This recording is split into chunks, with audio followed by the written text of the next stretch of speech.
Bonsoir, c'est Thomas Coville sur le trimaran Sodebo. On est le 1er janvier 2025.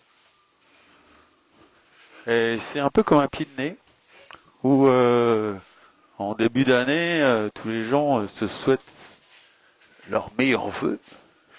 Et nous, pour vous souhaiter et nous souhaiter nos meilleurs vœux, on n'a rien trouvé de plus original que d'être le 1er janvier au large du Cap de Bonne-Espérance. Cap de Bonne-Espérance, c'est tout au bout de l'Afrique. C'est en bas de l'Afrique du Sud. C'est cette pointe majestueuse qui fend la mer et qui regarde l'Antarctique.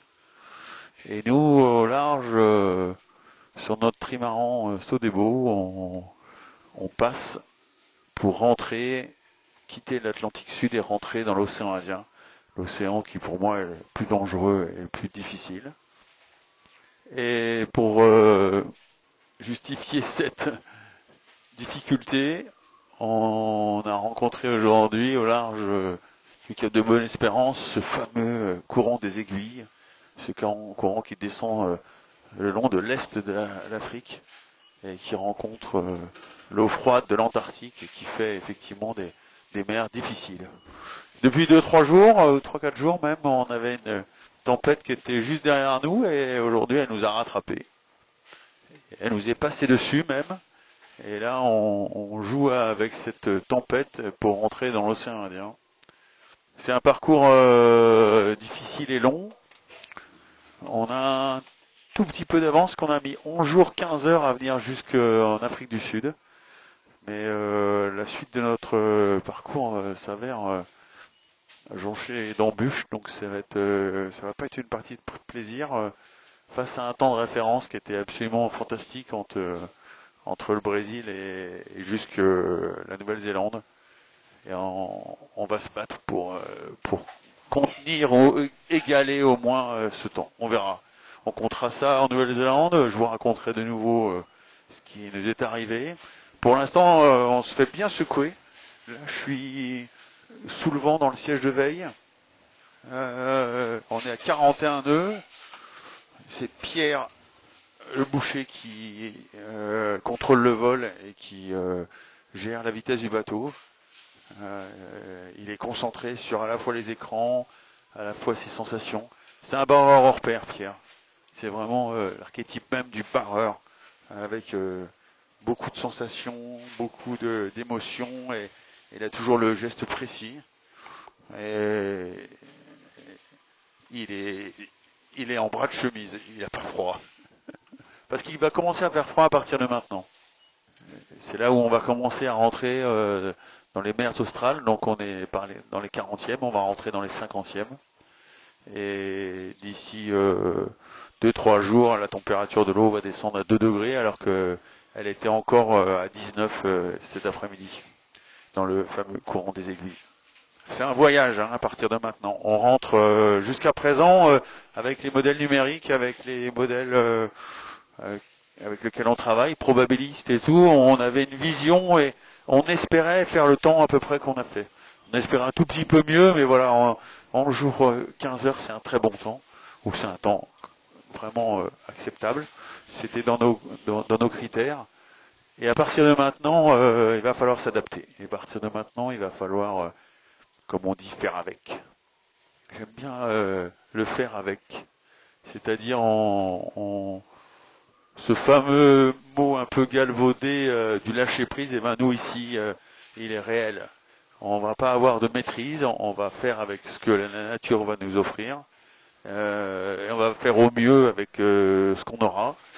Et ces 7 garçons là qui sont à bord de ce bateau, ils sont incroyable d'ingéniosité pour s'adapter à ça et pour le faire avec. Et c'est un moment important pour nous, cette transition de basculer dans l'océan Indien. C'est un moment où on décide d'y aller. C'est un moment où on se lance dans le grand bain. Et il y aura la prochaine échéance, ce sera Cap Lewing, après être passé à côté des îles Crozet et des îles Kerguelen. Et enfin passer sous toute l'Australie, la Nouvelle-Zélande, le Pacifique et pour arriver jusqu'au Cap Horn. Donc ça c'est notre horizon, je dirais aux 10 prochaines journées, 10 prochains jours pour avaler ça un petit peu plus. Mais ce soir, ouais, c'est un 1er janvier particulier. Cap de Bonne-Espérance et on s'engage dans le Grand Sud. J'ai vu cet après-midi aussi mon premier albatros. Ça, c'est pour moi le moment du voyage qui me dit, ça y est, Thomas, y est, on y est. Et là, pour certains, c'est leur premier voyage. D'ailleurs, pour beaucoup d'entre eux. Et leur regard face à tout ce qu'ils découvrent à chaque fois est assez merveilleux. C'est des marins aguerris, c'est des professionnels, c'est des athlètes, c'est souvent des techniciens hors pair. Et pour autant, quand à un moment donné ils voient un albatros ou quand à un moment ils voient une lumière particulière ou que la luminosité a changé, je trouve que leur regard change. Leur regard, il s'adoucit pas, mais il s'adapte et la nature les forge. Et la nature, mais dans le bon sens du terme. La nature les ramène à quelque chose qu'ils auraient peut-être oublié au fond d'eux. Je ne sais pas si c'est le petit garçon ou si c'est quelque chose de plus universel, de plus profond, mais je les sens être pas amadoués parce que les conditions sont difficiles, mais je les sens devenir différents en acceptant que la nature les regarde et que c'est pas eux qui regardent la nature et que c'est eux qui vont changer. C'est pas la nature qui va changer. C'est très loin de la philosophie qu'on entend au jour d'aujourd'hui. Et ben moi je la vis avec eux, je la vois et j'en suis très ému. Je viens chercher ça à cet endroit. Je viens comprendre ça dans cet endroit et je sais qu'on va découvrir ça ensemble. Je sais qu'on va le construire ensemble sous le couvert de cette compétition, de ce temps de référence, de ce qui nous anime. Hein. On veut aller chercher une performance, mais se cache sous cette performance, ouais, cette aptitude à venir s'adapter et à venir euh, accepter d'être forgé par la nature.